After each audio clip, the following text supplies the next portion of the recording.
اسی طرح یہ بھی مفتی صاحب کا بڑا پن ہے کہ جب کوئی پیغام نکاح آتا ہے اور مفتی صاحب حسن و جمال کی پیکر دیکھتے ہوئے قبول کر لیتے ہیں۔ خدا کی قسم 67, 68, 70% اس طرح کے نکاح جو ہیں وہ میں نے مردوں کے کہنے پہ نہیں کیے، خواتین کے کہنے پہ کیے۔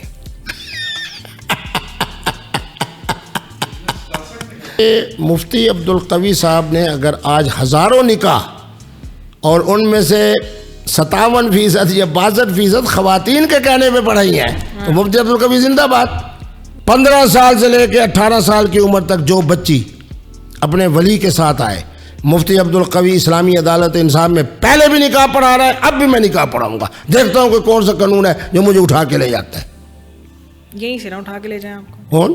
یہیں سے نا، میں نے کہا باہر سے اٹھا کے لے جائیں۔ مفتی عبدالقوی صاحب کے پاس وظیفہ ہے فَأَخْشَيْنَاهُمْ فَهُمْ لَا يُبْصِرُونَ، جو اٹھانے کے لیے آئے گا وہ انشاءاللہ اندھا ہو جائے گا۔ مفتی عبدالقوی اس کو نظر نہیں آئے گا کہ جس کو میں نے کہا ہے کہ تم دوسرا نکاح کر لو، اس نے کہا جی میرا یہ مسائل ہے، یہ مسائل ہے، تو جی پہلی بیوی کو پتہ چل جائے گا۔ میں نے کہا میں ایسا وظیفہ تو بتاؤں گا، نہ پہلی بیوی کو پتہ چلے گا نہ پہلے سسرال کو پتہ چلے گا۔ باتوں بلا یہ بہت سارے مرد حضرات جو نا ہماری پوڈ کاسٹ آج ضرور دیکھیں گے، وہ وظیفہ آپ ایسے کریں آج دے ہی دے صدقہ جاری۔ الکوہل الخمر نہیں ہے، شراب نہیں ہے، دارو نہیں ہے، ایک نشہ آور مشروب ہے۔ مفتی صاحب آپ کے جو رسالہ ہے اس میں ساری آپ نے مردوں کی بات کر دی ہے، نشئی کے ساتھ عورت کیوں رہے گی؟ یہ جو عام آپ کہہ رہے ہیں کہ وہ سویا ہوا تھا، وہ بے ہوش تھا، مدہوش تھا اس ٹائم پہ، اس کے ساتھ عورت کیوں رہے گی؟ اس میں کہیں عورت کا ذکر نہیں ہے، جو عورت رہنا نہیں چاہتی، اور بچے تنگ وہی کرے گی نا عورت جو نہیں رہنا چاہتی، تو پھر اس میں عورت بیچاری کیا کرے؟ بڑا عمدہ سوال ہے، مسئلہ پیش کرتا ہوں آپ کو کہ تو نے کیا کہا، تو ذرا مفتیان کرام ادب کے ساتھ یہ بھی تو پوچھ لیں کہ تو نے کیوں کہا۔ وہ کہے جی غیرت کا مسئلہ ہے، جھگڑے کا مسئلہ ہے، فلاں مسئلہ ہے، نشے میں تھا، یہ تھا، وہ تھا، تم کو مبارک ہو۔ ان کیفیات میں تو طلاق کی واقع نہیں ہوتی۔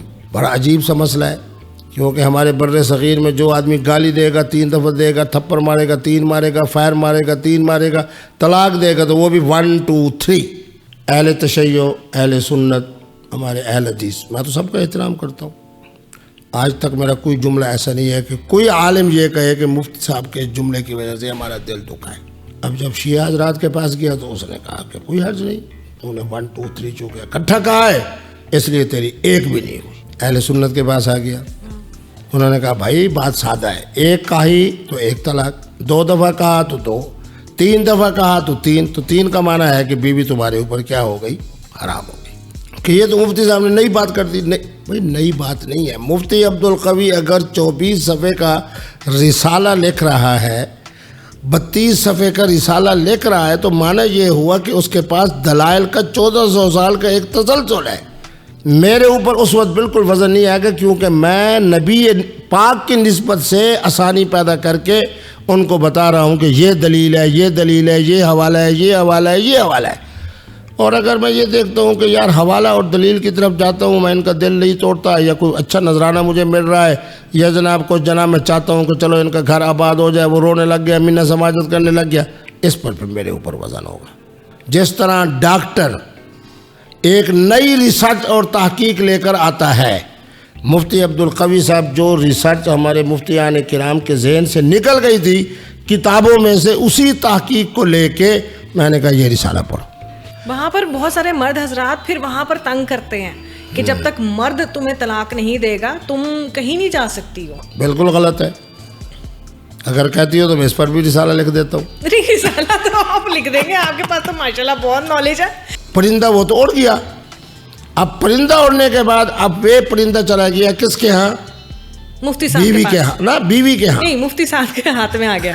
چلو مفتی صاحب کے ہاتھ میں آیا تو مفتی صاحب نے کہا بھی محترمہ یہ بتا، تیرے خامد نے تو جو طلاق دینی تھی دے دی، اب یہ بتا کہ اگر اللہ رسول تیرا گھر آباد کرے مفتی عبدالقوی صاحب کے اس رسالے کے مطابق، تو مجھے اجازت دیتی ہے کہ میں تیرا گھر آباد کروں؟ اگر وہ کہتی ہے ہاں تو پھر گھر آباد ہوگا، یہ بھی شرط ہے۔ ٹرانسجنڈر تھا یا نہیں تھا، مناحل کی بات کر رہے ہوں، تو اس کو آپ نے کہا کہ تم اپنے ساتھ